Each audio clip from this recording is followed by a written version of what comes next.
Okay, we are live. Hi, this is William Ramsey. Welcome to William Ramsey Investigates. On today's show, I have a very special guest, returning guest. We're going to kind of co-host. He has a slide presentation, so we're going to kind of riff off that. And he's done a great job. There's links to justice.gov Epstein file, so we're going to go through that. He's titled his presentation Epstein the Eugenicist. So it's one aspect of this incredible drop of 3.5 million files. People are seeing different elements to it. I've done a little bit of research myself. Can't say I've done as much as him. It's Dave Smith. This will be our fourth show. He's from the Bad Press and also operates Hemispheric Press. So I'll put a link to his Substack. His Substack is the main go-to. But we've done two shows on the Dulles brothers and then one on Puharich. A lot of people don't know much about Andrea Puharich. He's really kind of one of the early New Agers. Seems to have dropped off of the radar, but he should be back on the radar. A lot of stuff I actually heard on a much bigger podcast, Peter Levenda talking about the seance we talked about. So I feel like we beat him to the punch. Levenda loves me. He's a friend of the show. He really just keeps calling me an anti-Semite because of my Crowley stuff. I have to repost all the stuff where he really doesn't like me. It's just it that way. But anyway, we're going to talk about this eugenicist. I am not familiar with the 1953 trust, so I'm learning something new. So Dave Smith, welcome back to the show. Thank you very much for having me. I appreciate coming back on, and I've been listening to all of your shows kind of on the Epstein files, so I'm very familiar. You've been doing some great work, just kind of, exposing the breadth of the Epstein network, as you've been calling it. So yeah, excited to kind of come on and share, but also, it's been a rough ride so far.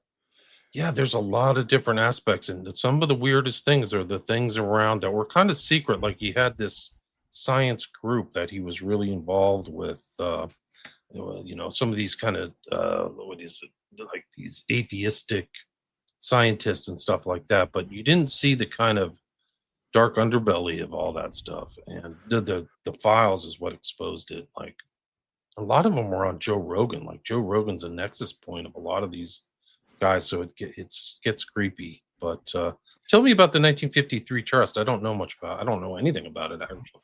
Well, so we were my co-host Trevor, asked me like, a couple days after the file dump dropped if I wanted to do an Epstein episode, and I was like, sure, but I hadn't really seen anything about it kind of like in the day or two since then. And the first thing that I looked up was the Epstein news or something like that, just a very generic search. And one of the headlines that popped up was the 1953 trust. And it was talking about how his girlfriend, Karina Shulyak, was set to receive just this exorbitant amount of money. It was $100 million, this insane diamond that he had, and, all of his properties and stuff. And so it was like kind of mainstream media focused on her, but I was like, that's interesting. I'll take a look at that document and I'll just start with that. Got to start somewhere. And I noticed some interesting names that were slated to receive money in the trust that I found interesting. And one of them was Martin Nowak, who is part of that kind of academic scientific circle, that you were mentioning. And so I was like, that's strange that he's named in the will. And there's been reporting on that. But then there's, also the lawyers who were involved with kind of making that, like there were, it's Darren Indike and Richard Kahn are the two guys who are responsible for, kind of writing the will and like being the executors of the trust. And so Indike has been his longtime personal lawyer, kind of his day-to-day, like, on retainer lawyer, and then has helped him organize for his criminal defense and stuff like that. So very involved. And then Richard Kahn is all over the documents. He's Epstein's accountant. And so immediately those two guys, they're at the very top of the list. It's the guarantor is Jeffrey Epstein, and then it's Darren Indike and Richard Kahn. What's suspicious about the 1953 trust that immediately kind of like raised a red flag was that it was edited 2 days before his death. And so it was edited on August 8th. and I was, so if you, kind of like that gets, a little bit into the presentation and stuff. But if you scroll down enough, you'll see like blue writing in the it's like a handwritten amendment to the trust. And so I'm assuming, that blue writing right there. And what that's talking about is it's talking about Karina Shulyak and a proposal for marriage. And so it looks to me like Epstein or Indike and Khan, all three maybe, were trying to get it, like make it look like he was married to Karina Shulyak, even though they weren't married. And so he like proposed to her with this insane ring. And, she 32 accepted carats, guys. Like 32.78. There's a joke we have that it's almost 33, which right, there you go. It rounds up to 33. Yeah, that's my argument, at least. My co-host hates it, but I'm assuming that's what was edited on August 8th. And I know you, I learned a ton from you, and you actually, kind of like solidified, a little bit of my opinion about what happened to Epstein while he was in the MCC. And I thought that you would find that interesting of the editing date. You talked about all this paperwork that he makes a change to his trust that includes seemingly a marriage proposal to this random Belarusian woman that I've never heard of. I had never heard of her until I opened the 1953 trust and saw that article. And she's a 40-year-old Belarusian, and apparently she's on X posting like kind of insane things. Like Tim Dillon mentioned her in his show. He sure about did. It's been discounted, I guess. Like that's what I figured. I was like, there's no way that's real, is what it felt like. But I was like, maybe. I believed it. It sounded very legit when it came out. It sounded like somebody from the inside, but it turned out to be discounted. And there's a ton of that, and that's what I'm suspicious of this document. Just kind of I guess, kind of like what it's not your traditional trust. And so what it begins to look like me is like it's part of some sort of cover up. And the other interesting thing is that, so he supposedly amended the will 2 days before his death, but the lawyers didn't sign it until days after his death. And I don't know if that's regular procedure for stuff like trusts, but I would think that the lawyers would be, at least one of the executors would be present when they signed. So it was like, I think it's another witness that signed the trust that was there, if I'm not mistaken. But this is like done by Indike on August 18th after his death. Yeah, like, it was like 8 days. Yeah. This is okay. Let's go to a freaking with the person who stamps it, the notary public. So wow, that's really suspicious. Yeah, and so I looked at that, and then I was like, I don't know who Karina Shulyak is. I've never heard of her. And it seems like it's just this person to try and kind of protect. And what it looks like to me is that it was a legal move on behalf, like seems like a legal maneuver by Indike and Khan to gain a hold of the trust and to oversee the affairs, because they knew that they were going to be caught up in lawsuit, possible criminal investigations. Like, the Epstein estate has been the target of both civil and legal, litigation. They've been in and out, and I haven't had time to look into like the minutia of all the cases that they've been, but that's what it looks like to me. And especially we'll try and talk about Zora Ranch, definitely at some point. But that kind of gets back, like the Epstein estate sold Zora Ranch. And so they were able to transfer it into, and I guess get it, out of the way. And that's really interesting given, some of the facts that we'll learn about Zora Ranch. And, there's like his neighbors. Yeah, we can get into that later. We should probably stick with the 1953 trust, but there's some pretty nuts stuff about what was going on at Zora Ranch, as I'm sure most of your listeners are aware. It's crazy. It only gets crazier. It's just unreal. There's just so many elements that are really wild. This is really sus though. The fact that this is done like 2 days before his death and handwritten. Like the guy had immense resources. He was worth $500 million or just something really crazy. So like you can get these lawyers to just work, and all these, look at all this money supposedly he gave out. So yeah, and that's so an important fact about this is that the money was never dispersed to these recipients that you're seeing on the screen. So the estate was valued at $650 million. But since it's been tied up in so many lawsuits, and since it's paid out so many, it's had to pay out to victims, and it's had to pay legal fees and kind of all this stuff, like it's more like $100 million or something around that range of like what the official value of the estate is. So these people never saw the money, but I think that they're like including them in the trust in order to kind of maybe arrange like a hush money kind of deal, a slush fund or something. It's kind of what it looks like to me, of like putting people kind of on the list of like, these are maybe these are people that we need to kind of like that we need to pay, and who will accept will accept the payment and stay silent. Because a lot of the people that you see on that list are like his house managers. So every single house manager for Paris, Manhattan, Palm Beach, like all of these people are slated to receive anywhere between like $3 and $5 million.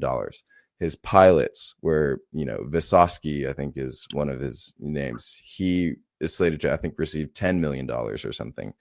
And he testified at Ghislaine Maxwell's trial that he never saw anything untoward happen, while he was on the flights.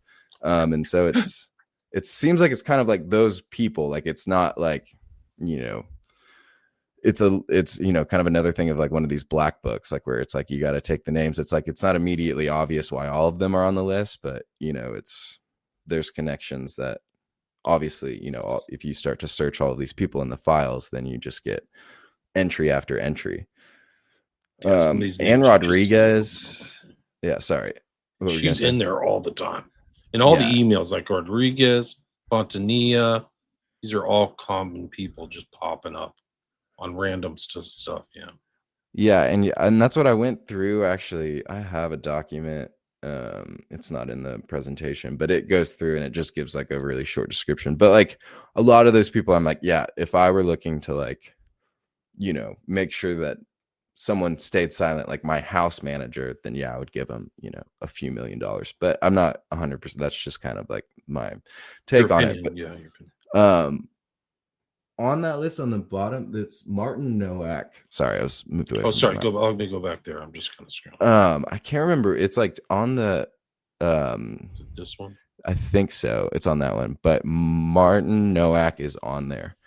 And he was slated to receive $5 million. I think it's like something like bequests. Shuliak's at the top, 50 million.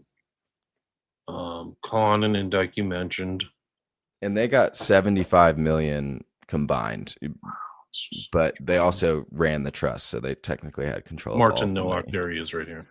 Yeah, and they misspelled his name, which is kind of funny. But when I saw that name, it was like one of those that had rung a bell from like what I had been looking into previously, because I had been trying to look into Epstein's scientific, connections. And Martin Nowak was like, the thing about his scientific connections is that the list is so long, and like, it's been a while since I did the research. So it's like, oh, Martin Nowak, I know is on that list, but I have no idea who he is. And so I, searched him, and it was like, there was a bunch of stuff, bunch of reporting, because, on his relationship to Epstein. And so that's kind of like the next step that I took.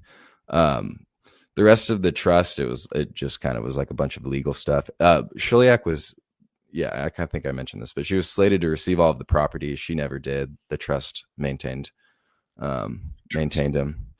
So yeah. So there's all your kind of disbursements and stuff. Yeah. But then, so when you like look into Martin Nowak, he led, so he actually started with Epstein's funding, Harvard's program for evolutionary dynamics, which is PED for short, the acronym, which is a disturbing, crazy, yet fitting acronym, possibly intentional. But that hyperlink right there goes to his publications and gives you kind of an idea. And I will post this, just a note for people, I will post this presentation on, if I can find a way to do it on the Substack. I've never posted a PowerPoint, but I'll figure out a way to do it. You can turn it to a PDF, I think. Yeah, I might also go through Prezi. I've done that for school before, but I don't know if that would work for. Anyways, I will find a way to get that presentation out so people can kind of like click through links too. But yeah, so he was originally so he was born in Austria. He is a mathematician and a biologist, and so he uses mathematics to model evolution. Is I think what his specialty is, and I don't know a lot about um, science or anything, so I will be very bad with descriptions of kind of like their niche genres of some of these people, but he uses mathematics and he was instrumental in coming up with this theory of cooperation. So instead of competition as being an evolutionary driver, cooperation is the primary driver, and he's writing those books really when he is when he's the chair of the program for evolutionary dynamics. And so he has some like those first couple books are like a little esoteric and kind of philosophical, which is, I don't know, I found it a little bit strange, but anyways, so this is a very prestigious position at Harvard, just to kind of like, create this program. And it was created with a $6.5 million grant from Epstein. And Harvard did an investigation into Nowak's relationship with Epstein after the initial story broke, and they claimed that Epstein had donated 9.1 million. So that would be like over 2/3 of the funding would be going to this one program and this one guy, essentially. But I found an article from 2003, and it's somewhere in that presentation, that like Harvard's own newspaper, the Harvard Crimson, said that he had given over 30 million. And that was in 2003, like I said. So Love to who wear knows? Harvard shirts too. Epstein Yeah. did. I can remember Well, that. and that's what there's another slide that's about his other Harvard connections, and it goes really deep. Obviously, I think that's Alan Dershowitz that he's pictured with. He was technically a visiting fellow at Harvard at one point, because the psychology, Dr. Stephen Kosslyn, who was a psychologist, pulled some strings to get Jeffrey Epstein as like visiting fellow status, and he obviously never showed up for. He showed up for registration, which is interesting, but then he never showed up for class. Yeah, so that's like, there's also this thing happening that's called like Axios, I think coined this term, but it's called the Leon Black route. And so this was 2003 is when the program for evolutionary dynamics was started. He was able to fund freely. He was able to kind of like donate at will. But then once he was convicted and served the sentence in 2008, he was blacklisted, quote unquote, from donating directly to Harvard, and I believe to MIT, but MIT was also. But anyways, what it appears that Epstein was doing was just funneling money through Leon Black and through Apollo Investments. And Leon Black, I think, has an MBA from Harvard, and so his donations look, and I mean, I don't think has the same record.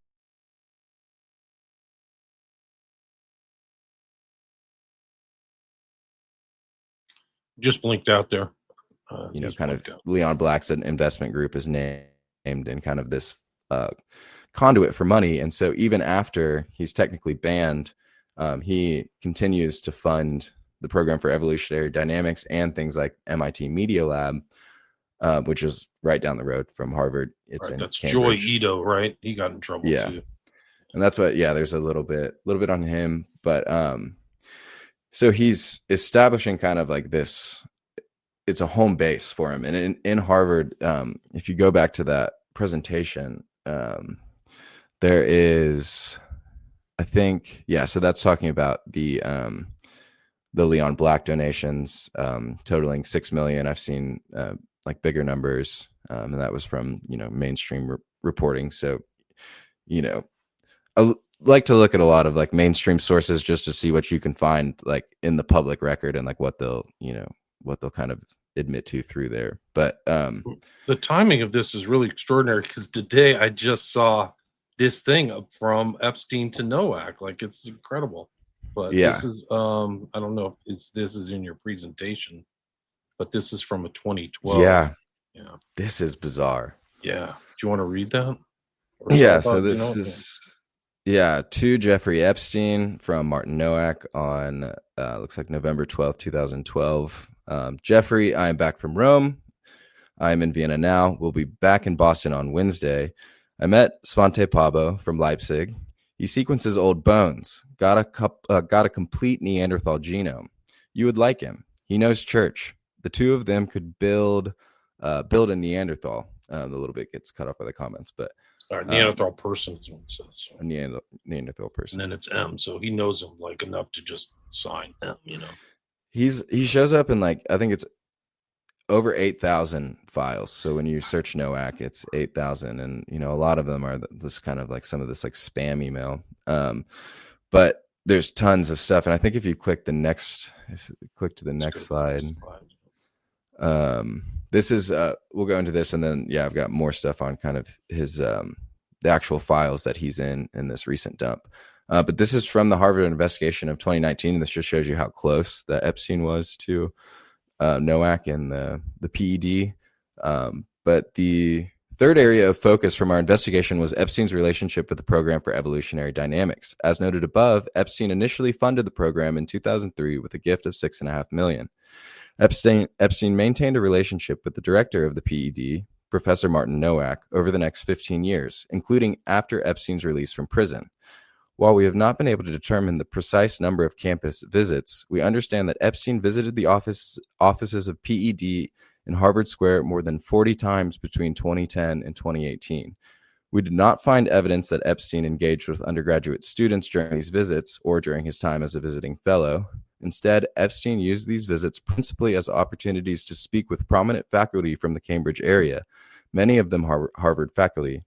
While inviting Epstein to campus did not violate any Harvard policies, aspects of his relationship to the PED, such as his access to the program's offices, treatment on the PED's website, and interactions concerning one grant application, do implicate Harvard policies, and our findings and recommendations address these issues.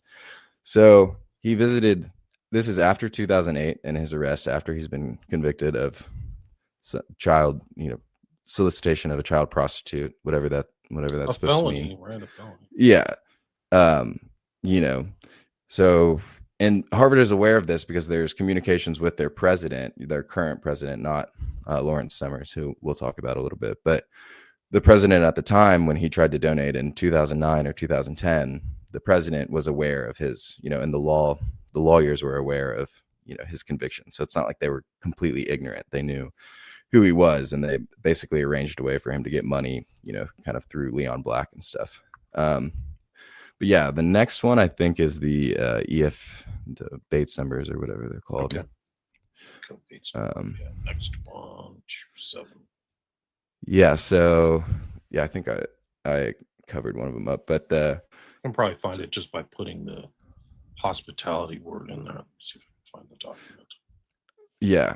But that first one was EFTA 019331998, and let me get back to the. I'm bouncing around all over the place. Okay. Let me see what that one is. EFT. Say those numbers again. So EFTA 019331998. Got it. Our spy was captured. Did you torture her? Right? Yeah, and so that's what Nowak says. Our spy was captured.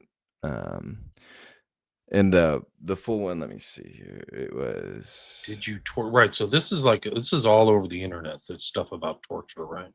Yeah, this is one that was like, and this is in, like I said, Martin Nowak, has been in the public eye. He was in trouble.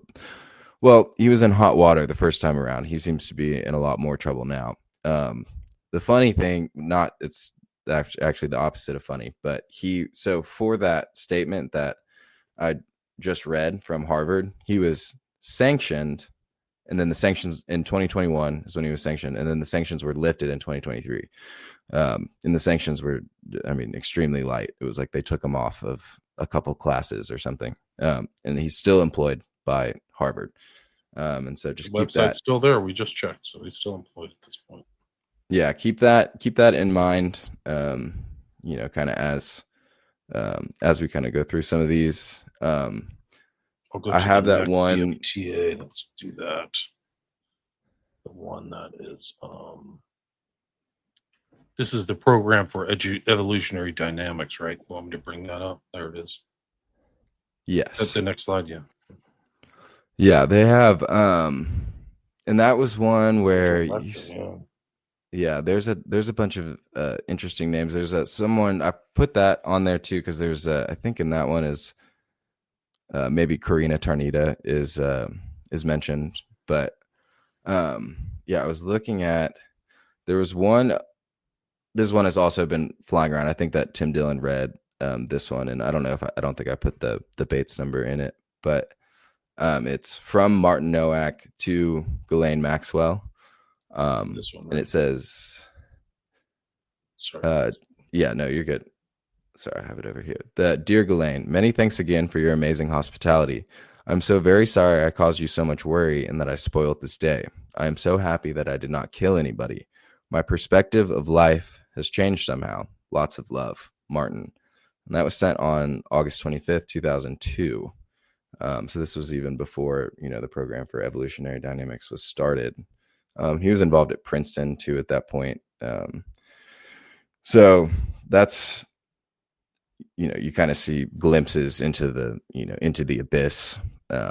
He's been associated with them for a long time, right? So at least a decade or long time. This other one, the tortures from 2014. So they're friends for over 10 years at least. Yeah, and that's what I mean. They said all the way up until 2018 that Epstein was making campus visits. I mean, he visited the offices at PED like over 40 times. And, I assume that he was meeting, kind of with MIT and had kind of the same setup over there. But that's extensive connection into Harvard, and that's into the wider academic community. I mean, especially when you start to look at some of these other names that I'll mention, in a bit, it's staggering. Like that was one of the things that just like caught me off guard the first time I started looking into it, is like the extent of his kind of influence with some of these institutions and some of these scientists. Like some of these Martin Nowak isn't necessarily a household name, but Lawrence Krauss, that's one where a lot more people will know. And he's Murray Gell-Mann. Yeah. Pardon me? Murray Gell-Mann is a Nobel Prize winning physicist who coined the term quark in the concept, or I think kind of the concept.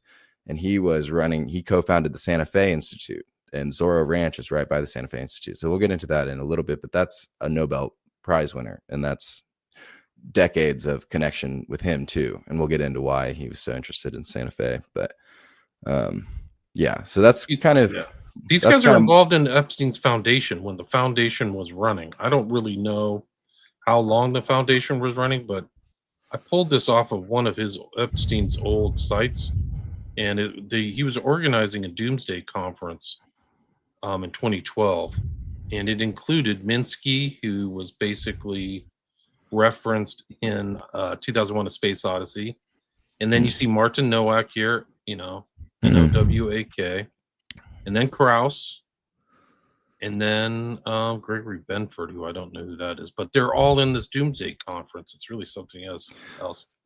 It's very bizarre, and that's what I mean. Is Nowak is right there. I mean, he's at the center of kind of this stuff, and this is the Boston, this is the Cambridge Center. There's a Manhattan Center. There's a Silicon Valley Center. So it's like, not only is he this connected in one place, he's that connected everywhere.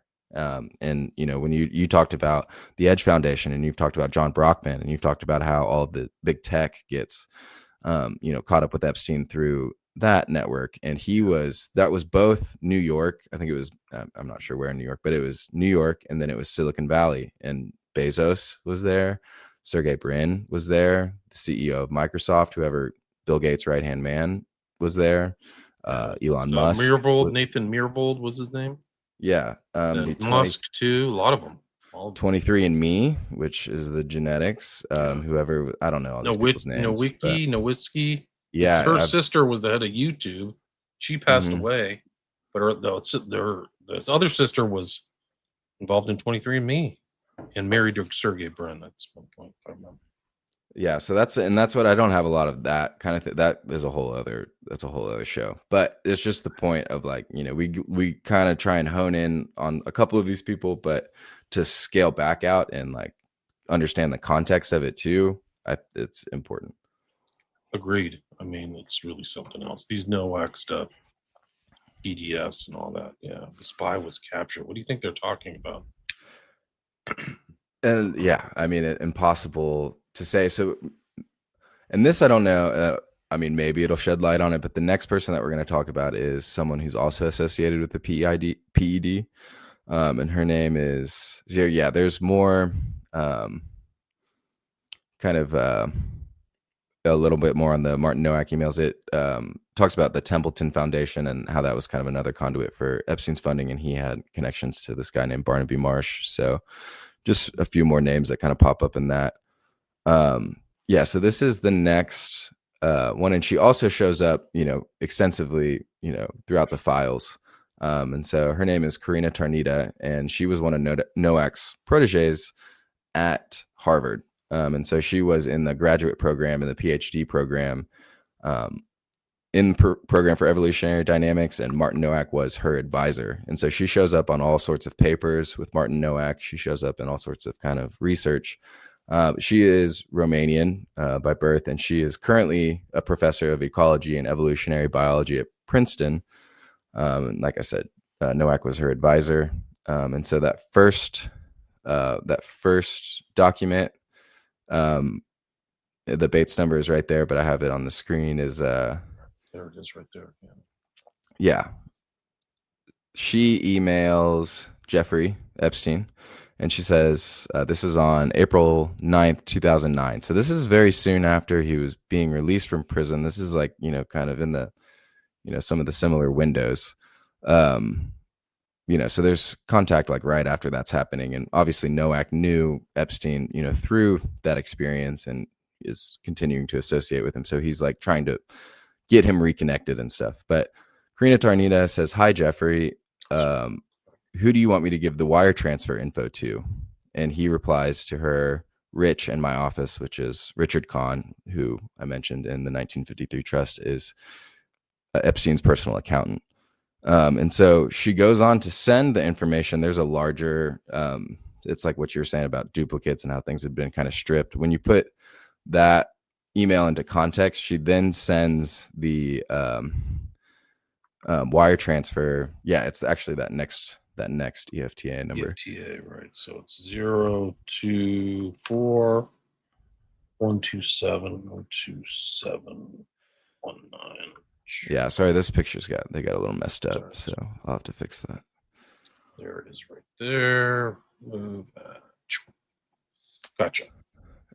So in those, in that specific one, it shows a wire transfer for 10,000 and a wire transfer for 5,000, linked to Romania. So she was in Romania, and the correspondence, kind of between them is, I think it also comes up maybe in an email to Nowak of someone's asking him like where they get the girls from in Romania, and it's connected to kind of this program for evolutionary dynamics. But she sends this bank info, and it's been it was reported in Romanian news, and they kind of tied it to Jeffrey Epstein, so they were the first ones to kind of like pick up on kind of her connection. But a lot of people online, kind of in this, it's in a Nature article that's talking about, Karina Tarnita. It, mentions that a lot of people online have speculated how similar this looks to, some of the other transactions for, kind of this human trafficking operation that they had going. And the way that she has excused away the wire transfers is she has said that Epstein was inspired by her career trajectory and wanted to fund young Romanian female mathematicians. So I think that we can all get on board with that narrative. I think from what we've seen, I think he's kind of a philanthropist in this situation. But that's what Karina said, and she works for Princeton, and she's also still employed. Still employed. Here's the information for the girl from Romania who received 10,000. So it's somebody else other than this girl, whatever her name is, Yeah. Karina Tornita. So Yeah, it's something it's else, right? Probably. yeah, no, So that's what Khan it is is. seeing all these transactions too, right? Like, come on, dude. Like, they're this, like the FBI, DOJ is such a joke. I Yeah. mean, come on. These are just like, these, at least ask them questions. Good Lord. And so those are, and like, it's 5,000 and 10,000. Like when you see some of the other numbers in these files, it's like, that's not an astronomical number, but it's still, like you said, I mean, it's 5,000 and 10,000 here and there goes a long way. And, Romania, when you're, doing whatever That's it their is. national salary. That's their national yearly salary, probably. I don't Yeah. know. I could probably look it up, like Romania. And this is one of the, I mean, I haven't done a ton of looking into, the Romanian connections into the trafficking network, but this is exactly the territory that they were, Eastern Europe seems to be, a central target of the network for, acquisition of The average slaves. annual salary is about $20,000. Yeah. So, and that's what, I mean, it's just, there's kind of like I said, and she shows up in other places as well. But just wanted to also mention that it's not just NOAC, in the program for evolutionary dynamics. It's like, he has kind of cultivated this network within that evolutionary biology PhD program at Harvard. So he's going after what it looks like to me is people who understand genetics on a The very genome, he's talking about the scale. Neanderthals and all that stuff, right? He's And writing that all is, I have a buddy, and he's done a lot of research. He's done a couple interviews, but he looks into like, kind of this thing happening with the Neanderthals, and it's very, very strange, like mixed into narratives with, potentially, religions and the occult and stuff. So I found that one was a very bizarre inclusion into it. Because his buddy, Epstein's buddy Trivers, was talking about new phenotypes. So yeah. Epstein, the thing is that it's a network. We just saw Epstein's emails. What are these really smart guys smarter than Epstein talking about? Without Epstein, like that's even scarier. So you're seeing this insight. I mean, people make this assumption that this is all centralized. It's only centralized because we have Epstein's emails. Think about these guys talking to each other without Epstein slowing them down or something, right? Yeah. Because Epstein doesn't have the same academic background. No, he's a networker and he's an influencer, but this like maybe he's like, kind of like has a hobby interest in science or whatever the mainstream media's depiction of like, kind of his perspective on it. But, and I mentioned this in kind of like when we get to New Mexico, but it's important. It's a good point to raise here is that, so when we go back to Robert Maxwell for a second, he controlled scientific publishing in the West, across Great Britain and across the United States. And so Pergamon Press, right? Pergamon Press. The and place he where had Satan sits in the Bible. Do you know that? Yes. Okay. I had heard that before. I forgot exactly what it was, but yeah, I'd heard that before. And he was basically gifted that press. So it was the company that had immediately preceded it was a merger between Butterworth and then Springer. And Springer, I believe, was the German like academic publishing house that was obviously sold at, kind of a bargain given, Nazi Germany's loss. But I think this guy named Butterworth had a publishing house in Britain that was really struggling, and he acquired Springer. And then this guy Butterworth and, kind of a couple other people who were very well connected, very wealthy British elite, members of secret societies, members of gentlemen's clubs, members of the government, they're members of families that have generational wealth that is unbelievable. It was like they sold it to him for, like a tenth of what it costs. And so they basically just gifted this publication to Robert Maxwell, and he revolutionized scientific publishing for the worse. But I mean, it was definitely like what about peer review. Maxwell essentially invented peer review. And so he also invented the funding model for science in the West. And he basically invented, like, not maybe invented, but he really, really severely influenced how science is researched and how it's funded, and who is allowed to, research what, and kind of things like that, and what's allowed to be published. Because Pergamon Press, the other thing is that he, sorry, I'm getting a little into the weeds, but I found this really interesting. He was given, when he was gifted that press, or when they sold it to him, he was given a monopoly on Soviet technical papers, and he was able to read. So he was able to speak Russian. He was able to read Russian. And so he, and this was crucial for Western intelligence in the early Cold War, is to read the scientific papers coming out of the Soviet Union and to analyze them for, what intelligence they could provide. And so Maxwell was an essential component of that, intelligence gathering. And he also had a back channel to the KGB and all sorts of crazy stuff. But I bring that up. Do you know that there's a guy that there's a documentary about Maxwell, or one of the head figures of MI6 says, yeah, we know about Pergamon Press. We gave him the money to buy it. Like, it's an intel op. That's literally true. Yeah.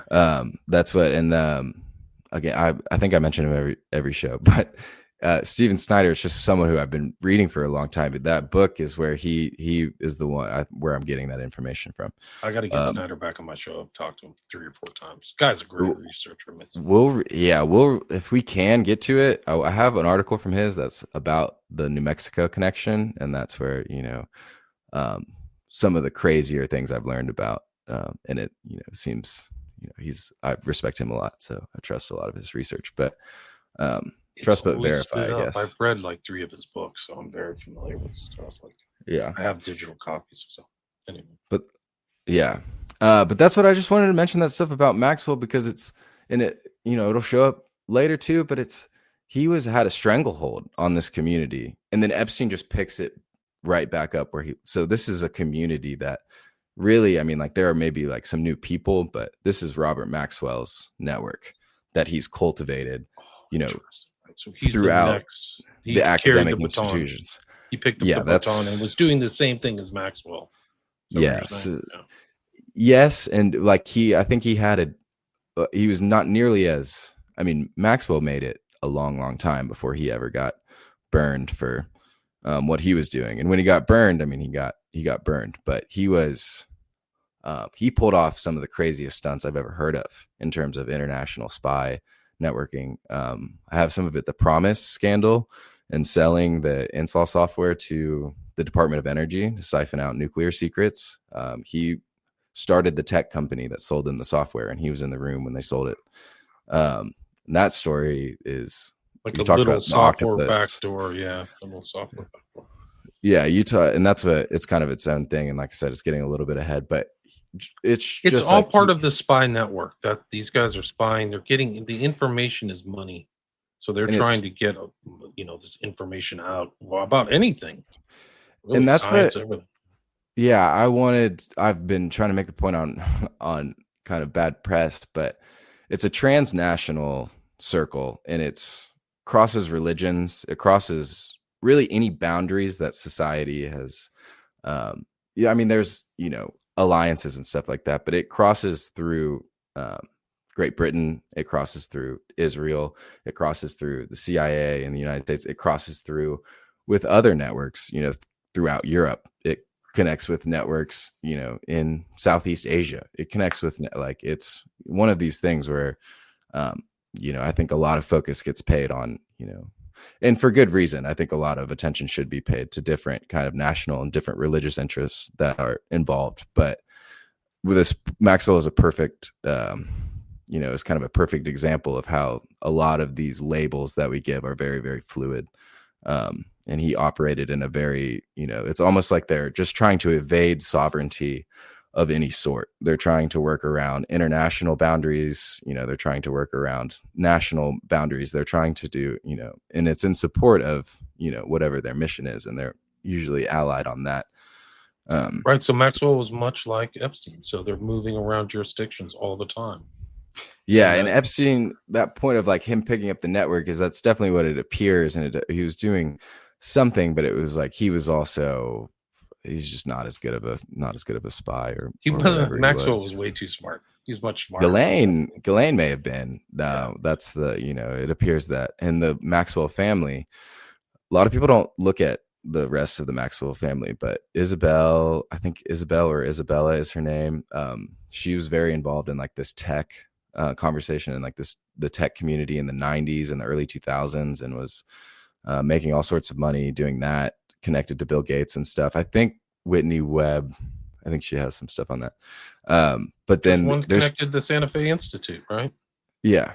And there's two brothers who it's like no one really even knows what's going on. They're just over in Eastern Europe, and they're like in incredibly powerful positions over there, and they really don't like come over to the United They States of the got West very busted much. for insider trading or some kind of financial thing, and they are barred from like stockbrokering.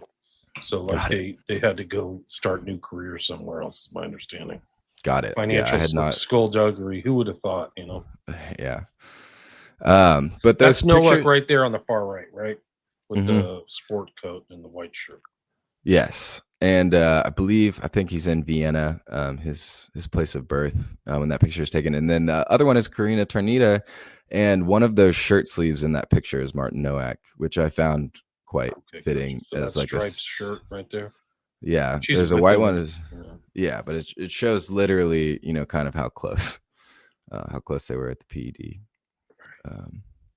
So yeah, this is just like I said, I'm going to try and post this. We don't have to kind of really click through anything on here, but those are just sources. So it talks about a couple of those. The first two are Axios. It talks about Leon Black and kind of how he was used as that funding conduit, and how there's one thing about how he owed Epstein favors. That was how Epstein kind of presented it to someone, and so that starts to sound a lot more like blackmail. Nature, so this is, we were just talking about Pergamon Press. Nature came from Pergamon Press, was owned, I think, at one time. Some connection, it was something like that.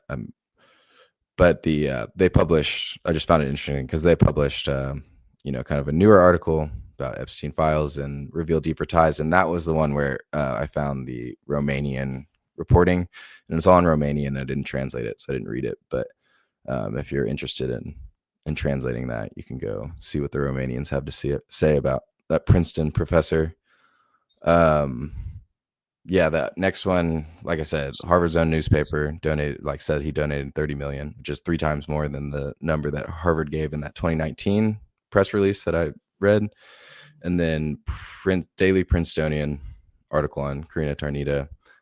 So some of these, school newspapers have the best reporting on, their own professors and stuff. Right. Well, it's still.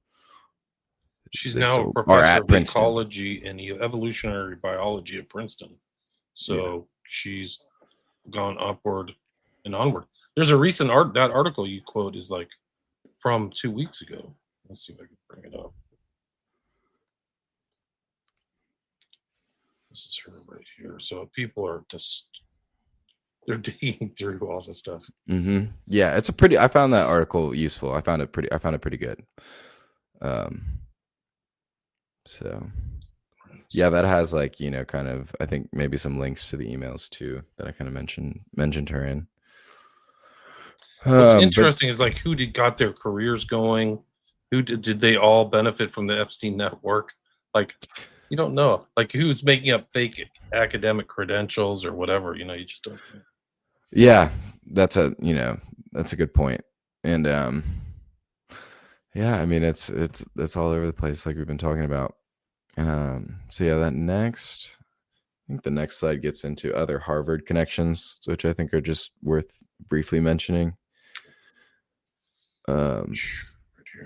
Yeah, so Larry Summers is widely, he's been in trouble for a while now, since 2019, kind of when it came out, but he's widely recognized as an intimate Epstein associate. He was the president of Harvard when Epstein founded the PED. I'm pretty sure I read that. And then he has been Bill Clinton's Treasury Secretary, and he was an OpenAI board member In addition to having that Harvard's presidency. So very influential figure, one of those World Economic Forum, kind of keynote speaker kind of people. So, and that Summers comes up. I think did you mention Summers in one of the episodes that you did about was he the sashimi? Yeah, he was. I'd never seen anything without flippers eat so much sashimi. Yeah, he was joking that was around with Bannon. That was a ridiculous. I remember hearing that, and it's like when I was like figured it out as that guy. Quote, yeah. Alan Dershowitz. A lot of people know Alan Dershowitz, kind of connections to Epstein. He's been accused in the files, famously accused by Giuffre, which I think he was able to wiggle out of, but there was some, there was fallout from that for him. But yeah, he was a famous Harvard lawyer, and he defended Epstein during 2008. Dershowitz has defended so many people. Here's the funny thing. You would have loved watching Summers eat sashimi after sashimi after sashimi, like the seal at the Central Park Zoo, then wash it down with a gallon of Diet Coke, smiley face. I've never seen anything eat that much fish without flippers. And then Steve Bannon says, he's a performance artist around food. Quote, hey, can I get a sandwich? Unquote. Yeah. I took a video of it to show you. It makes David Blaine swallowing goldfish look banal. Just too much. Yeah, they talk so much crap behind people's back that probably people didn't know how much like gossipy. I'm sure that always stuff like that happens. Yeah. So yeah, Summers, Dershowitz. I mean, Dershowitz, you could go for a whole show or whatever. You could do a show on all these guys: Bannon, Dershowitz. This guy Nowak. And then wider academic, we talked about some of these, but worth mentioning: Joy Ito, MIT Media Labs, notoriously close. Epstein helped fund Media Labs through the Leon Black Apollo investment conduit. Noam Chomsky. I think I know y'all were talking about Noam Chomsky on. Sorry, I don't know the names of all the podcasts you've been on, but I remember talk about Chomsky. I was on one with Hans and Sean, and somebody said that they were with Chomsky and they thought he was the most evil man they'd been in the presence of, which is not part of his kind of public, persona. Like, yeah. Yeah, I was talking about the hypnotism. That's right. It was Hans was talking about kind of this hypnotic, kind of hypnotic speech. And I was like, I thought back to the times that I'd listened to Chomsky, and I was like, I can, that seems to kind of like check out with me. Kind of like they know. He knows NLP, so he knows like presuppositions. Epstein has been trained in NLP, which is Ericksonian modeling, and it's not like you don't say, I have $3 million, or you have. Wouldn't it be smart to have $3 million in your pocket, Dave? This kind of thing where it's like, of course I would. You never saw anything at the Santa Fe Institute, right, Dave? That's fascinating. Sure didn't. These kind of things. So that's the way you put ideas into people's brains. Yeah, that's fascinating, and that's what I really, like I said, I've been listening to all of the shows and the different podcasts that you've been on, and everyone has been really great. And a lot of those podcasts are new to me. So, it's been. Here's another one for Nowak before I forget. They're talking about an algorithm, but I think it's Jeff sending it back. Virtually, it is the individual. Maybe as part of a group or representative of its species, it now has a lower fitness than its protected counterpart. Maybe beauty needs mystery so that the algorithm should always somewhat flexibly concealed, like the privates of harem women. I don't know. This is 2009, so they're talking about algorithms back then. Yeah, and that's what. Yeah. So. And this is one example. So the next kind of, I mentioned Murray Gell-Mann as the Nobel Prize winner, co-founds the Santa Fe Institute. And this is going to like bring it kind of back to New Mexico, because I think New Mexico is kind of the center of this genetics movement, research, eugenics, human, what, like baby farm. Whatever was going on there. So it's not that I'm like necessarily trying to say that Martin Nowak is the guy who's building the facilities underground at Zorro Ranch. It's just proving a point on like how these geneticists are surrounding Epstein. And Martin Nowak was particularly close. I don't know why he was particularly close. You know, if he was involved in some other part of his operation or some other part of his network. I don't, 100% know why Epstein was using him the way that he was using him. But when you bring it back to like some of the stuff and some of the speculation around a breeding program and around, kind of these, I guess this kind of farm idea, to know that he's networking in with the leader of the program for evolutionary dynamics at Harvard, like that is important context when you start to explore what are some of his other connections and what were they trying to accomplish in New Mexico.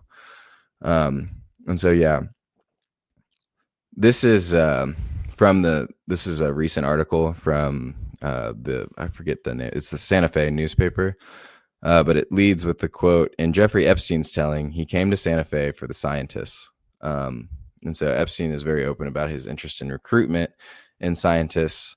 And he purchases Zorro Ranch, which is a 75. Yeah, there's that article. Really good article. Recommend reading it. But yeah, it says the sex offender and financier bought a remote estate spanning over 7,500 acres called Zorro Ranch in 1993. It is so unusual. It is a freaking huge mansion in the kind of, part. It's south of Santa Fe and east of Albuquerque. Like there's nothing around there. It's so weird. And there's a labyrinth there as well. I forget. There's one photo I've seen that has like the labyrinth in the background. Circle. So yeah, kind of as you get into it, like his neighbors are very interesting. I have that note somewhere, but that's actually from Snyder's article where he talks about that. Yes. So that guy, from what I saw, it was the guy who purchased the Zorro Ranch from the from Kahn and Indike, was comptroller candidate Don Huffing's family. They own former Epstein Ranch in New Mexico, and so Huffing's campaign said the candidate's family bought the ranch at a public auction 4 years after Jeffrey Epstein died. This was published on February 13th, 2026. This is the Texas Tribune that I'm reading from. But it's the family of Don Huffines, a former Republican Texas senator who is now campaigning to become the state's comptroller, bought the disgraced Jeffrey Epstein Zorro Ranch. And so that's really, because I had actually had a question about that, for a while, of what happened to Zorro Ranch and kind of like where did it go? But it's that guy's family. And his neighbors. So this is the other one that I will try and pull up. And this is from Reclusus of Steven Snyder's article. But he was, so Epstein purchased the property in 1993 from prominent Democrat Bruce King, a 3-term New Mexico governor. So that was, 1993. King was born in Stanley and later died there, Stanley, New Mexico. His family still owns much of the land around Epstein's parcel. This would include King's son, Gary, a former attorney general in New Mexico and the Democratic candidate for governor there in 2014. Another neighbor is the Cerro Pelon Ranch, currently owned by fashion designer Tom Ford. Naturally, Ford is one of the names that appears in Epstein's Black Book. He is also another Democrat. Given the presence of the King family in Epstein and Stanley, Ford's presence makes the small town seem something of a southwestern base for various Democratic royalty.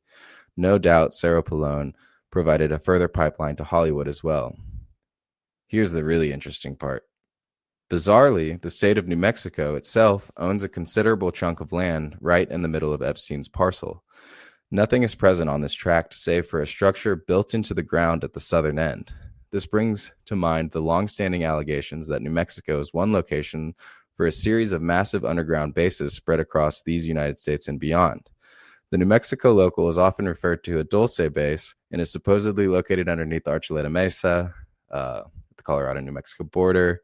The Delta Force even allegedly engaged in a firefight with the Grays. So he's talking about the disinformation, and he goes into like and I know that you, I think, just did a show on that. Was it Saucers, Spooks, and Kooks or whatever? The Adam Go Rightly. I think it's talking about the same kind of exact that same base, Dulce. Yeah, and Adam and Go Rightly. They did a documentary. That was what it was. So they were around these areas. Yeah, and so that story, I mean, I'll just like, he has a paragraph on it. This is where Stanley is. This is where the mansion is for people who don't know. It's literally kind of in the middle of nowhere. Like, it's not a close. I mean, it's about half an hour from Santa Fe, maybe, or an hour from Albuquerque. But it's, if you want to, I think it's about an hour away from Los Alamos. I'm not sure how far away it is to Sandia National Laboratory, but Los Alamos National Laboratory and Sandia National Laboratory are the two scientific, like the government research facilities in New Mexico that it's like, if there's black science happening in the United States, it's through, it's through those facilities. And so, yeah, we'll get a little bit into why he was interested in, potentially being in New Mexico. But that the point about kind of like the disinformation, the Dulce base, and this like myth of the underground military base in New Mexico, it's this idea of that Benowitz was getting too close to Kirkland Air Force Base, and he was getting too close to the Air Force Operational Test and Evaluation Center. That was, a part of these kind of like, secret aircraft testing facilities. And so basically, to get Benowitz away from the real story of what was happening at Kirkland Air Force Base and kind of, maybe some of the tech that they were experimenting with, they cooked up this story about the underground alien base in Dulce or whatever, I guess. I don't know if you would agree with that. I think that's accurate. Yeah, something like that. Yeah, and that's kind of what I had heard. But that doesn't mean that there aren't other underground like military facilities in the state of New Mexico. So that's, I think, 100% true in my. Los Alamos is north of Santa Fe by about 15 minutes or a half an hour drive. Okay, there, so it's fairly. I mean, these are fairly close, like an hour, 2-hour drives. But that point that he made about the state government of New Mexico owns a parcel of land in Zorro Ranch, I found very, very interesting. And that somebody sold like a piece of land, kind of almost like a oasis in the middle of somebody else's huge property too. So it's strange. It's like buffered by somebody else's larger property. So they didn't sell something like on the edge of a huge plot of land. They sold something right in the middle. So it's, and that's like, and the picture that exists of it is, it looks like it's like a hatch into a tunnel. So that's incredibly bizarre. That's incredibly disturbing. But that let me see kind of where he goes. Ranch. Probably people are driving out there like, what the heck is going on? They just said, for people who don't know, they just set up like a $2 million fund to investigate Zorro Ranch and see what the hell is going on there. That's from the state government of New Mexico. Correct. Interesting, because it's been the state where he's been one of the most protected. And so I mentioned I mentioned Tom Ford, and I mentioned the governor, the 3-term governor who owned, most of the land kind of around, or who he purchased the property from, and who still owns a lot of the land around him, that Bruce King, kind of the King family there. And then also other New Mexico politicians show up. I think, let me see, it was like Bill Richardson, who was someone, I can't find him right now, but there it is. New Mexico House unanimously enacts Epstein Truth Commission. Members include Democratic bill, Republican bill sponsors, and I think they put across like $2 million. There it is. Subcommittee, which runs through the end of the year but can be extended, will have a budget of $2 million. It'll be interesting to see. Funded by money that was in a settlement for failing to identify the abuses at the ranch. Yeah, and that happened. So there was what I mean by like he had protection in New Mexico. He he got caught in Florida and he got prosecuted, and it was a sweetheart deal. It was a slap on the wrist, but they still had to prosecute him. In New Mexico, there was a very similar situation. There was a very similar allegation that had been made, and the local police had become aware of it, and they did the opposite of what it seems like the Palm Beach police seemed serious in investigating, Jeffrey Epstein and kind of like that network. And it seems like, at least the stuff that I was, been reading from the Miami Herald and Julie K. Brown, is it seemed like the West Palm Beach, police department had a pretty staggering case against Epstein sex trafficking, kind of network down there. And then it was, they started to see some suspicious activity happening, kind of with the grand jury and happening with like some of the politics in it. And they realized that this was too big for them. And so then they referred it out. And when they referred it out, the state prosecutor, and the FBI killed the case. And that was what led to the sweetheart deal. But that was the opposite of what happened at Zorro Ranch. From what I understand, is that the Stanley Police Department just, covered it up. And that's what I mean. He paid, he's embedded in the, the political structure and the political networks of New Mexico. So much so that the state owns a, piece of property on his land. So then I wanted to that 1993 date, and then if you want to bring some of the other stuff up like that you've kind of gone over with, some of the breeding program and whatnot, and talk about, some of the, like what the victims have said about that property, we can kind of do that after. Okay. But I wanted to bring up that Robert Maxwell and the promise scandal. Okay. And talk about that, about how, and just really set that, kind of set the stage in New Mexico. And so this has to do with, and I think we even talked about this a little bit. It was just kind of a tangent in the last Dulles episode.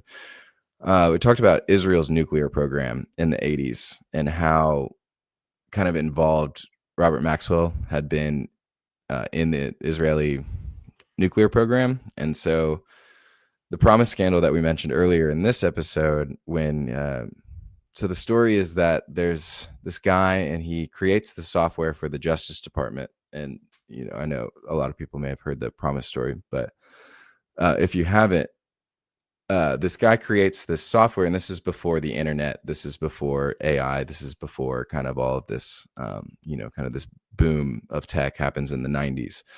It's the first relational database software. So it's like making connections between data and stuff like that. And it allowed for like much more transparency through police departments is kind of what I read. It was like it allowed a local police department to put in a record. And then if you were in Washington in the federal government, it's like you could look up that, kind of that file or something, as I understand it. But it was an incredibly important, piece of software, and the CIA saw how it was working for the Justice Department and said, we will have that. And they stole it from him, and they put spyware into it that allowed for a backdoor monitoring of, all activities on the database. And the United States took care of selling the spyware to financial institutions across the world. And that was really so that they could kind of track the flow of money. And it really assisted with money laundering operations, because they could see how their money was moving through different countries and if it was going to get flagged at one place. And they were the first people to know if there was an issue, and they could get in contact with who they needed to contact and get get everything through. It's also very effective for tracking enemy money. And so they took care of the financial side of it, and they got it into all of the, financial institutions to use it. And then they gave Israel the military backdoor. And so they had Israel sell the spyware to militaries across the world. And one of the militaries was the United States. One of the clients for the Israeli version of the spyware was, I think it was the United States military and the Department of Energy. And so Robert Maxwell created this fake tech company in the 80s and through his connections was able to, get a meeting with Los Alamos, with the people he needed to at Los Alamos, and, kind of in the, military establishment, and they sold the software, and they were able to successfully siphon nuclear secrets out of the United States. And that obviously took a lot of coordination with the CIA. Like I said, the CIA was working hand in hand. They were selling the financial side of it. And so it's, again, when we talk about Mossad, yes, Mossad was doing all this stuff, but it's absolutely with the knowledge and coordination of people within the government of the United States. Anyways, that's Los Alamos. Like I said, Los Alamos is one of the people that get this software, and one of the places where these nuclear secrets are being siphoned out of. It's right in New Mexico. And so Maxwell has cultivated, already kind of this, community. And it's like, I don't know if people at the Department of Energy were pissed, or people almost were, upset that he had done this, but Epstein buys a property in 1993, just a few years after this happened. And what happened in 1993 is described as basically a fire sale of scientists that were working at Los Alamos, because funding after the fall of the Soviet Union, like, you didn't have a need for Los Alamos National Laboratory nuclear weapons development. Right. It's like a museum now. Yeah. And that's what, so this was like, he positioned himself right in the center of this state in order to recruit like the scientific interests that were still, very much present in the area. And like I said, he was networked in with Murray Gell-Mann, who's in the Santa Fe Institute, and that's a big part of that. But that really, like, when we talk about Epstein taking the baton in terms of this, like, kind of scientific, like, interest in the scientific community, I think it highlights that. We talked about on the last show is the honeypot that Maxwell organized for Mordecai Vanunu in Rome, so that Mossad could kidnap the whistleblower scientist and imprison him back in Israel. And so, yeah, Maxwell had literally set up the situation for Vanunu to be kidnapped. There was an international incident, very big deal. And then Maxwell also arranged for a large number of ex-Soviet Jewish scientists to immigrate into Israel after the fall of the Soviet Union, so that they could further develop the nuclear program. So anyways, but that does connect it kind of back, to New Mexico. And that's, like I said, the mansion's a perfect place to, like, be a center point for all kinds of skullduggery, Like, they can drive over to the Santa Fe Institute. They can drive to Los Alamos. You can see all the scientists. They're close to all these bases. They're hidden away, So who knows what the hell? I mean, the other thing is, like, the Zorro Ranch pitchfork adds, like, the creepiest element to it, to, like, this whole thing. I don't know if you've seen this, but this is literally the Z for Zorro Ranch. Have you seen this? The entrance. Yeah. I have not seen the tail of it. Yeah. So, and that's what you had brought up more about, kind of maybe like was that account that it's the, that horrifying, like, talking about the baby being stolen. I think it was from the teenage victim. Is there context of where that happened? No, but it seems like it's New York. Like, she seemed to be centered in New York. But and that baby being taken is, like, legit from a real litigation that was fairly recent by a private big firm, so it's like 2021. And that's what the next one of the items on the agenda is, to get into some of those cases. And because I'm sure it's like this trust and Indike and Khan have to be wrapped up in that. And so and I know that there was Virgin Islands litigation that happened, and there's been a ton of civil action. Huge payout for Virgin Islands. Like, I know that there was at least one payout for $60 million. Yeah. And, like, the public didn't even go into that. Like, it didn't hit the mass media, obviously. So the media is totally controlled in this country. Yeah. And that's why I was like, and kind of like doing some of this, it's like you come across stuff where it's like, how is this? Why is nobody covering this? Why is this spiked? Yeah. And it's, obvious. And it's, I completely agree with you of kind of like, they can't really spin it right now. So they have to just stay silent. In terms of like the mainstream media, is there's They're nothing trying good to, for them to yeah. say. No, they're only going to get in trouble. A lot of people who've downplayed it are like their careers. Are like, why are you downplaying this? This is freaking huge. It's a huge story. They're stealing babies and like baby incubating, and there's like deaths and people. Yeah. There's dead bodies. Like, what the heck is going on? Like, it's like who knows what else is going on? That's the whole problem. But I did a show with Tommy's podcast. I just published it, I think, yesterday. It's called Pedo Hellscape, and I went through I have like 3 different civil litigation documents from 3 different people. Okay, I need to listen to that then. Yeah, because well, you that's can listen to exactly what that, and I talk about the EFTA numbers, so you Yeah. can see those documents. They're still extant, but they're very important because they're post Epstein.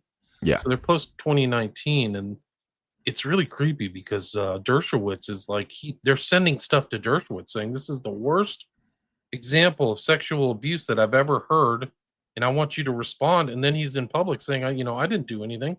Denial, denial, denial. But he's not saying, yeah, I've been in cases where I've seen this network raping kids, and they're raping like kids. Like I talked about on that show, it's like 5-year-old kid in the mansion. They have pictures of it. Yeah. That's what they're keeping from the public. That's how much like Bondi and Patel are lying. Like, and it's lying by omission. It's the greatest form of lie, is what George Orwell said. So they're just not telling people about it. Super creepy. It's Here's the story. This is Hank Harrison. People have disputed this statement by him, but it goes way back, and this is from Kirby Summers. This is Sommers. This is not. This is something she found, so I'm trying to give her credit. Not really, if I can, competent enough to open this window, but this is validated. She said this is from Hank Harrison, who's the dad of Courtney Love. He's known for telling tall tales, but I'll read it out. Since my daughter was in Epstein's Black Book in 2003, and since she bragged to me about how she was procuring victims for him, so it's just a huge. They're all procuring stuff. I'm not saying everybody, but it's like that's the default in my mind. That's my opinion. I think I have a right to speak with some authority here. The crimes are 10 times worse and 100 times more numerous and more degenerate than you can imagine. The New York, Mexico Zorro Ranch is bad, but when victims were worn out, they would simply be taken to the desert and buried or taken to sea, weighted down and dumped overboard. The ones who survived are lucky to be alive. We are talking multiple slave murders here. Clinton did not procure slaves. Trump did. Google me before you reject this comment. And you see these girls as slaves. I don't know which ones survived and which ones didn't, but there are pictures where they're treating them like furniture. Like literally they're like, and they talk about, say horrible things about them. They're clearly sex slaves. I mean, these are not like, oh, we're just trying to have sex with them and we're, paying up. They're treating them like slaves. Like that's how bad it is. This is from the Zorro Ranch too. I'll read this. This is open for dispute whether this is real or not, but some people have said this is code words, and I think there's codes in this. But they did have like a little kind of stable there, but it says from Sarah K to Jeff or LSJ or somebody. Wanted to make sure you guys knew Jeffrey Epstein told Wendy to get rid of all the quote show unquote animals on the ranch. Not just saying show animals, but just like quote in quotes. Miniature horses, pig, turkey, goats, Diablo, etc. Wendy said she will try and sell what you can. I don't think Jeffrey Epstein much cares what happens to them, as he said to just kill them. I think the only thing we're keeping is the chickens for the eggs and the horses which someone can ride. Make sure J.E. told Wendy to get rid of the miniature horses, but then she says, I think the only thing we're keeping is the horses. There's a lot of problems here, and chicken is a known term for like little boys and girls. You can look that up. So then it adds like chicken for the eggs. Like these people, they have private chefs. Like who cares? Just leave it to somebody else. Leave it to the chef to procure food. Like people bring them food on trays. That's how they eat. They don't spend time cooking or going to the restaurant or anything like that. So that's open for dispute. That's 2011. And that's what I mean.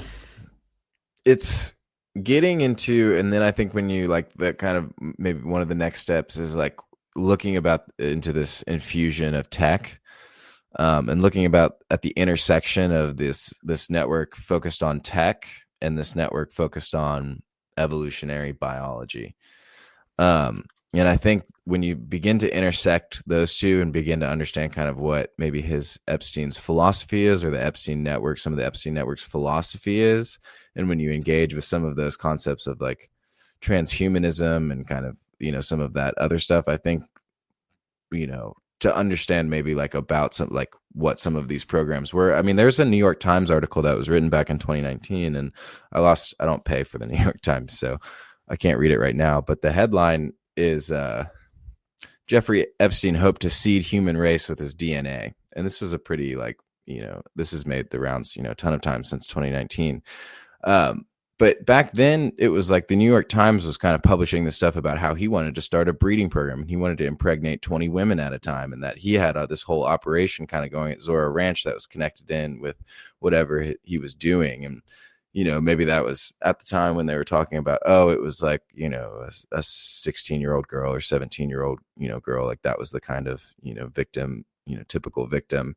And they weren't talking about, the younger victims that, you mentioned, but I mean, they were talking about a breeding program in the New York Times. And now it's like, I don't really see a lot of those kind of articles coming out of mainstream media right now. And it's like, I see a ton of work being done, kind of in this alternate space, but it's like you have a lot of evidence and you have a lot of smoke, but it's like until you were part of an investigative agency that was able to like go in there and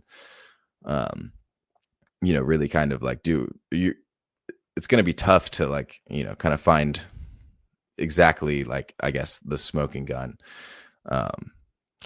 But There's like 3.5 million documents. I don't think people have gone through them all yet. Yeah. I mean, and that's it could be, there could be a ton in there. And that's why it's important, to like, to kind of like look into a lot of these different connections and try and see, kind of see the ways they show up. But it's a lot of work getting to just a base of trying to understand kind of who all is involved and who's playing what role and, how they're connected. And do you want to go through, do you have time to go through some of the comments? Yes, please do.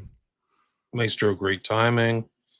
That's Epstein's interesting cloning, no question.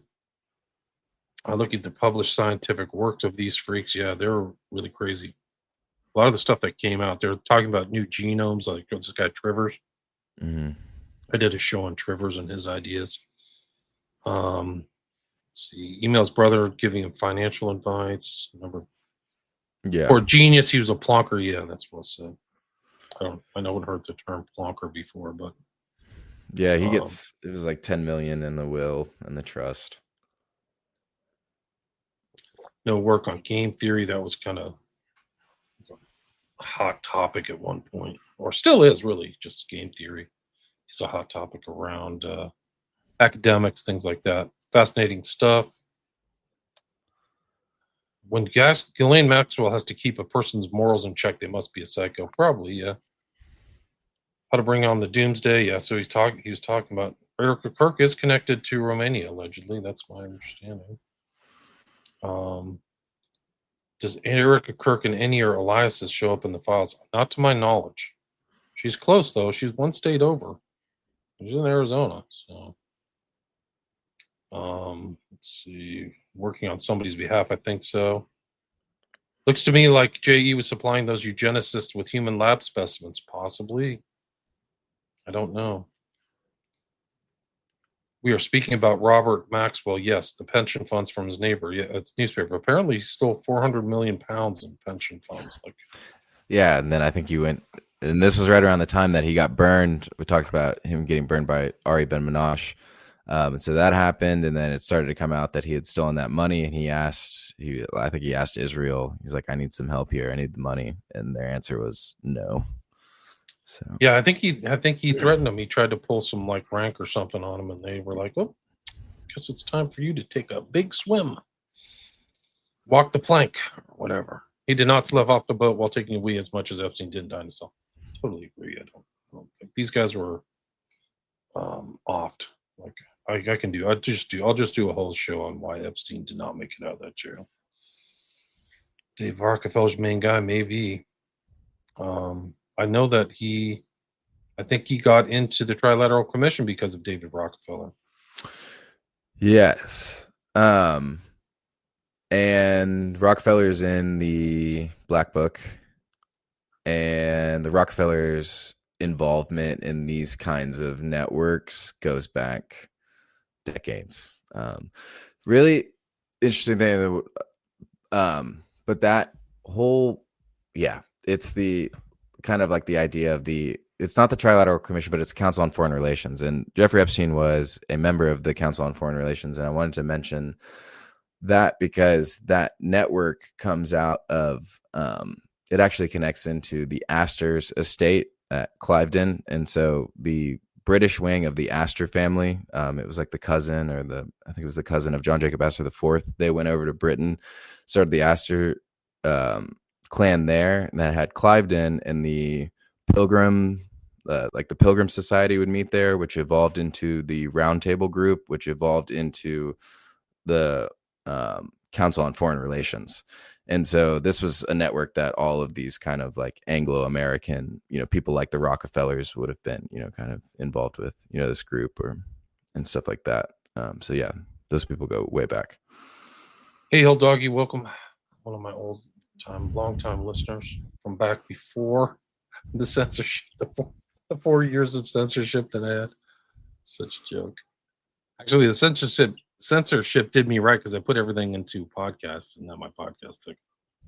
So, but feels nice to be back. The high tech YouTube is really incredible. I'm from Santa Fe, and I had no idea Ford lived out there. Yeah, I guess so.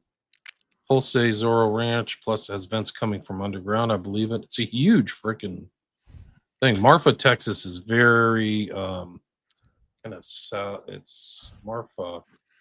It's by the border. It's really kind of southwest Texas. It's in a very dry zone. I've been there. It's actually kind of a cool little spot if you want to get away from it all. There's nothing by there. But if you don't have anything to do and don't want to do anything, go to Marfa.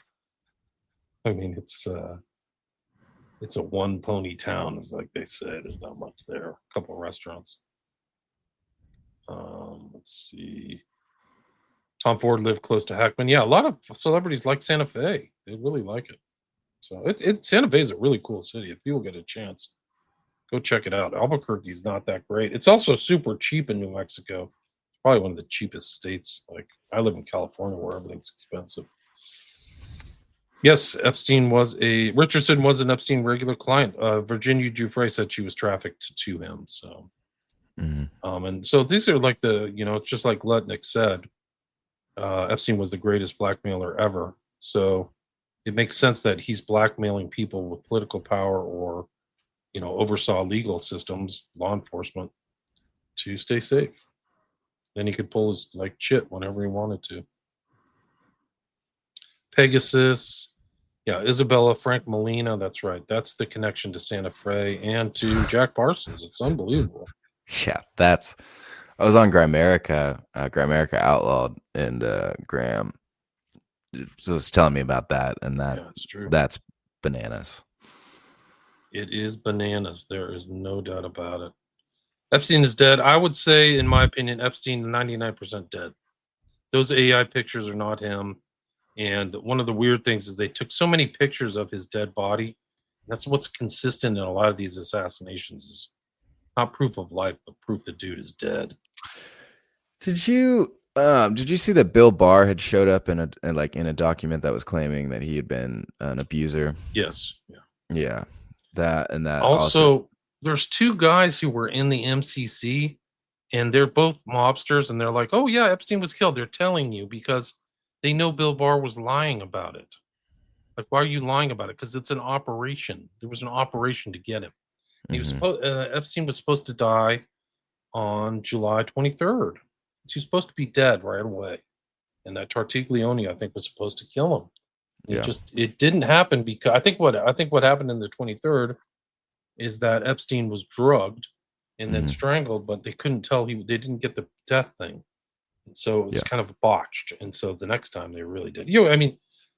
There's a third party who did his autopsy. Hyoid bone broken. His Yeah. cartilage is broken. They would have had to fake so much stuff. He's not worth keeping alive. Yeah, that's what Come on, he's. man. Yeah, I mean, he's too dangerous. Like, he knew he was the central post of all this, like infant rape and stuff, like crazy stuff, like 5-year-old kids. yeah. Let's see. It's all about Prometheus. Yeah, definitely those eggs and those chickens are kids and eggs, human eggs. I'm on the fence. I don't know. Yeah, and I Epstein don't is know. connected to Best Friends. How? Right? Tell me that. Yeah, Best Friends is fairly close to that. They're in southern Oregon. I mean, southern Utah. Excuse me, North Arizona. Talk about being in the middle of nowhere where nobody can see what you're up to. They're in Utah. Yeah. Utah's weird. Paul Levis, I've been listening maybe 12 years. Thanks, William Love from UK, Southampton. Thanks, Paul. Thanks for listening. I appreciate it. You've seen really 3 million files. Feels like we maybe see 30,000 max. There's a lot of dupes. They did a sloppy job and put a lot of duplicates in there. I don't know why, but Maybe they didn't. And it's clearly the files are given to the public in a means. Like you talk about a relational database, like they did something from Promise Software where you only see 10 results at a time. You have to keep clicking through. It's the stupidest thing imaginable. They could have done it so much, but they could have hired some consulting company to do such a better job. It's crazy. Yeah, it's been brutal. I've had a lot of problems with that. It's done intentionally. There's absolutely no question. Do you think Ghislaine Maxwell is testifying for prison? She's aged, and some of these people do get work. They get like plastic surgery, so maybe she did. I don't know. I mean, these are spy type people, so maybe they had an outs or planned outs or something there. Liz left Santa Fe, lived there 13 years. Yeah, it's great. These guys act like Satanists. There's no question about it. Pegasus Global is going to build a ghost town out in the desert for experimentation. I'm not surprised. Let's see. Pete's. That's it. Glass is in prison. Thanks for all the comments. We are at the 90-minute mark. Dave, is there anything you'd like to add? I don't think so. Unless there's anything else you want. Been talking a lot and streaming a lot recently. We got 250 listeners, guys. Thanks for listening on all the platforms. So really appreciate all the great comments and stuff. Where can people find your work, Dave? Podcast is Bad Press. So yeah, you can look that up on wherever you get podcasts. Substack is Hemispheric Press, and there's a Bad Press tab in there. That's where I write. So I've done 6 parts on Epstein. I've done some other articles on stuff we've talked about on this show. I've got some other stuff on there. So anyways, just kind of those 2 places. That's pretty much it. Substack and then Hemispheric Press too. So I'll put links to that in the show notes. And this will be our 4th show. So Epstein the Eugenicist. There's a lot. You can do like 10 hours on this. Like I haven't even bring up my other stuff. I'm just at 90 minutes. I gotta head out. But it's just like there's so much information here. It's really going to change our understanding of these kind of elite networks, how corrupt they are. Because I think he's just one node. He's just one node, and these guys are doing other stuff. So, but yeah, and that's I think next I'm going to be trying to get into kind of this a little bit of the transgender, but the transhumanist philosophy of the tech world that he gets kind of caught up into, and how that like I said intersects with that evolutionary biology, and how that would contribute to kind of a breeding program, and maybe provide some of the motivations for kind of some of this black science that's revolves around human trafficking and slavery. So I think I think that's maybe the next part. But yeah, like you said, you could do 10 hours. It's insane. On just this one aspect of it, like the Epstein files will just be something else. They'll be like a reference point for like parapolitics forever, kind of like the Panama Papers or something like that, something crazy. But these are darker. Like I don't know if the Panama Papers involved it's just financial stuff, but this is like transhumanism, like you said, and like cutting edge type, intellectuals talking about the future and making the future in their image. Private parties making the future in their image without state intervention. or And overt that state intervention. and the comment about it being religious, I mean, 100, yeah, absolutely. I think it's 100% involved with that. And that's what I mean is like shaping the future in your image for this philosophical religious belief that you have, and you basically hate humans, or like, kind of normal, and, are looking to get rid of them. And then to have these basically, I don't know, biological robots or whatever it is to abuse and, kind of use however you want. And that gets into like, you go into like Genesis 6, and you get into like a lot of the narratives that have existed for a long time about genetic manipulation. And, I think that does add really important and valuable context. Imagine what happens to somebody like Ghislaine Maxwell and Epstein, where they're just moving through people so fast and trafficking. And after a while, they're just totally depersonalized and dehumanized. Like, I got just another person, let's do the same thing. They have the same kind of grooming playlist and love bombing like a cult. And then when they're done, they're done. They're traumatized. On to the next one. Like, I mean, they must just have the most, their consciences must have just gotten singed to nothing. Like, they just And we don't talk, care anymore.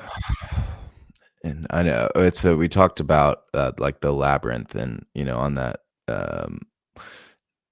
Recluse article, it's like he leads with the Minotaur, kind of in the labyrinth, and it's like just the beast that feeds on virgins as a sacrifice, and it's that's exactly, it's what it like feeds it's like. feeding the beast. Yeah. It's literally not just Epstein as a singular beast, but the entire network is just shredding through human sacrifice and human victims. And you see that, I know that, I think it was Sean was talking about how he was going back to the Phoenicians and going back to Moloch and going back to those blood sacrifice and those cults and stuff. But it shows up, and it shows up everywhere. I mean, It's like the United States was kind of like an anomaly in some ways, because it shows up in so many other cultures in history, like Carthage, and even the old Bible. Even in old Israel, they still had problems with Molech and Balaam and all this other stuff. And there's all kinds of battles between kind of like the believers of the Old Testament and all of these occultists. I guess they're their version of their day occultists.